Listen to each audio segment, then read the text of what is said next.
C'est ce qui reste du garage. Puis ça, c'est la maison. Elle est encore debout.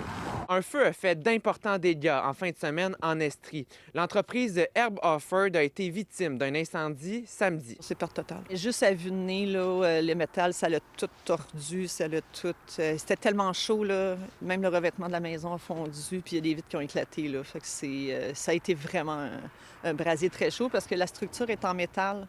Fait que ça l'a comme fait un fourneau. Fait que quand ça l'a lâché, c'est comme si le presto avait sauté, là. C'était énorme, là. Aujourd'hui, comment vous vous sentez par rapport à ça? Parce que...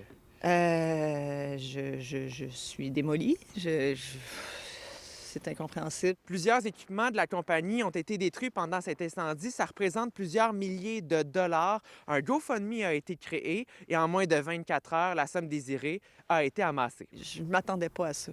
C'est vraiment exceptionnel. L'élan de générosité des gens, sincèrement, ça me touche tellement. En moins de 24 heures, vous avez amassé... 10 000 $.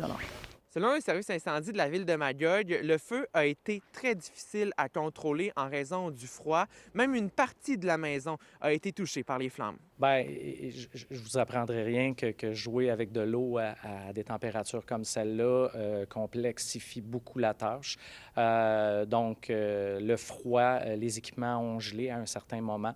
Ça n'a pas eu d'impact sur l'intervention, mais le fait de geler, et ça a un impact sur la condition physique aussi des pompiers, évidemment. Oui, il faisait extrêmement froid. C'était inhumain pour les pompiers, là.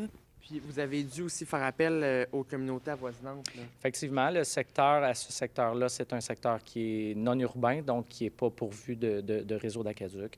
Donc, on a fait appel aux services d'incendie de Eastman et de Valcourt afin d'assurer le transport en eau. Entre parenthèses, ça me fait vraiment chier.